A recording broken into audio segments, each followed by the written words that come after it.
Brüksel hızlı turuna hoş geldiniz. Yoğun tarih anlatımları yerine Brüksel hakkında genel bilgiler almak istiyorsanız bu bölüm tam size göre. Tarih severleri ise Brüksel'i uzun uzun konuştuğumuz diğer bölümümüze bekliyoruz. Bu bölümde sizleri tarihi meydan Grand Place, kraliyete ait ihtişamlı Hubert Pasajı, şehrin sanat tepesi olan Mont des Arts, monarşiyle yönetilen Belçika'nın Kraliyet Sarayı, Avrupa Birliği'nin merkezi Parlamento binası ve son olarak Brüksel'in kuruluşunun 50. yılı onuruna yapılmış devasa bir park bekliyor. Avrupa Birliği'nin başkenti sayılabilecek bu şehri yürüyerek baştan sona dolaşmanız mümkün. Biz Brüksel'e Amsterdam'dan trenle ulaştık. Eğer hava yoluyla gelecekseniz iki farklı havalimanı bulunduğunu ve birinin çok uzakta olduğunu göz ardı etmeyin. Yemek konusunda geleneksel olarak tüketilen yaygın bir ürün biz göremedik. Şansınızı harika Belçika çikolatalarıyla deneyebilirsiniz. Belçika waffle da yaygın yiyecekler arasında bulunuyor.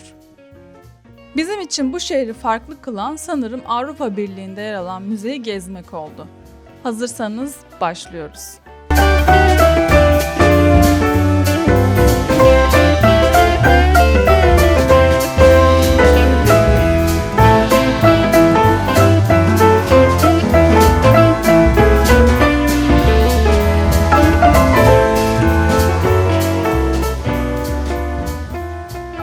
Grand Place tam olarak tipik bir Avrupa meydanı. Dört tarafı binalarla çevrilmiş büyük bir alandan bahsediyoruz. Bu binalarda öyle sıradan yapılar değiller.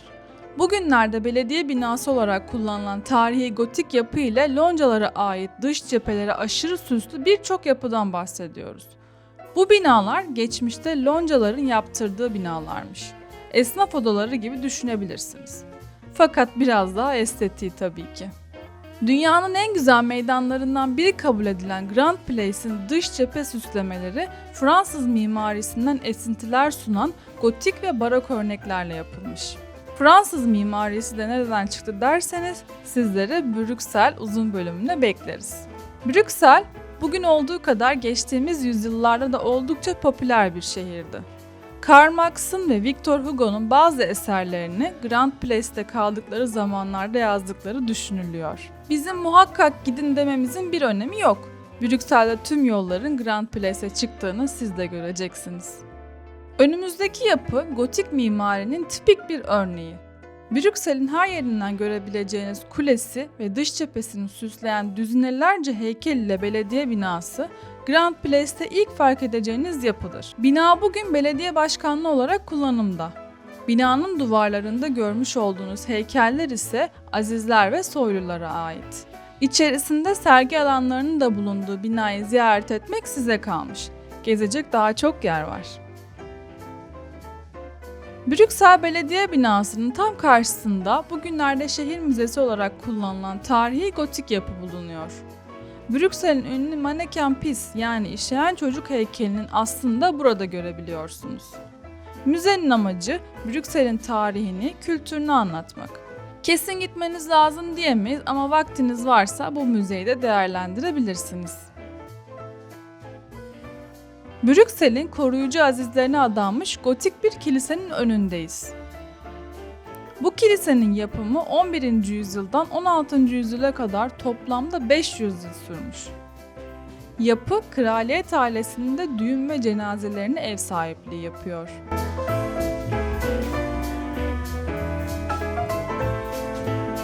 Turizm uğruna meşhur edilmiş bunun gibi objelere veya tarihi eserlere karşı biz hep antipatiyle bakmışızdır. Brüksel'i ziyaret eden turistlerin tamamının işeyen çocuk heykeli önünde sıraya girerek fotoğraf çektirmesi bize anlamsız geliyor. Bu arada heykelin ne zaman yapıldığı yahut buraya neden dikildiği hala bilinmiyor. Heykelin aslında şehir müzesinde olduğunu biz yine hatırlatmış olalım. Avrupa'nın en eski pasajlarından biri olan kraliyete ait Saint Hubert pasajı da yol üstündeki duraklardan birisi. Aşırı lüks mağazalara biz sadece bakmakla yetindik. Brüksel manzarasını bulabileceğiniz nokta. Kral II. Leopold'un emriyle yapılmış olan Sanat Tepesi.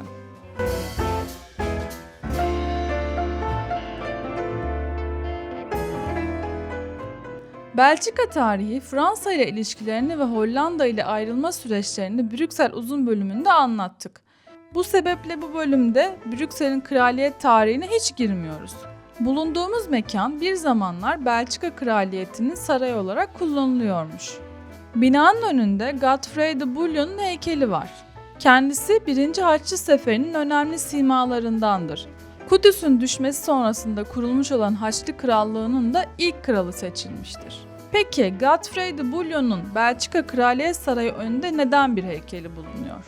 1830'da bağımsızlığını kazanan Belçika'da ülkeye tarihsel kökler bulmak ve her Belçikalıya milliyetçi tarihsel kökleri kabul ettirmek için Godfrey de Bouillon bir milli kahraman olarak kabul edilmiş.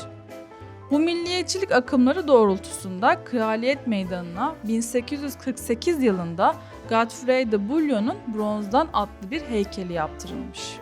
Belçika Kraliyet ailesinin resmi ikametgahı olan sarayın önündeyiz. Ne yazık ki yaz ortalarındaki sınırlı bir dönem haricinde ziyarete açık olmadığı için görüntü veremiyoruz. Avrupa Birliği'nin önünden yolunuza devam ettiğinizde bu devasa şehir parkını kolaylıkla bulabiliyorsunuz. Brüksel Krallığı'nın kuruluşunun 50. yılı şerefine 1880 yılında yapılan bu parkta asıl göze çarpan husus 3 kemerli zafer tacı gibi duruyor. Zafer tacının üzerinde de bir savaş arabası dikkatleri çekiyor.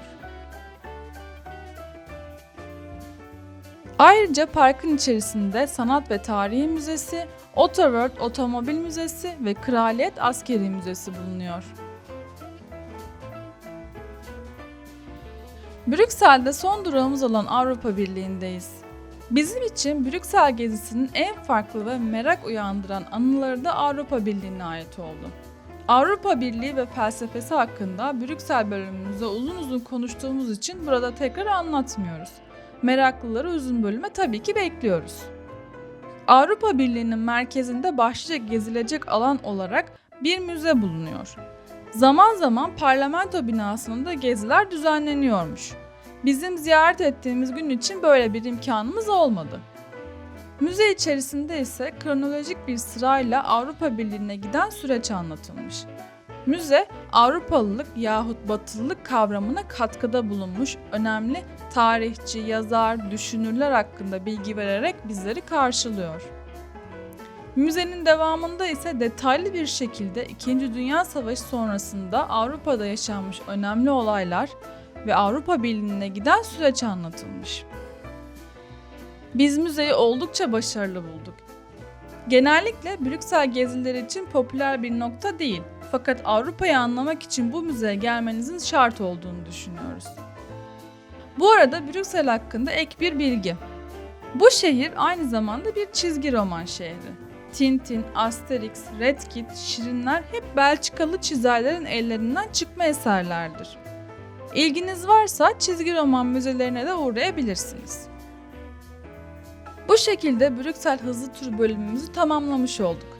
Bir sonraki bölümde görüşmek üzere.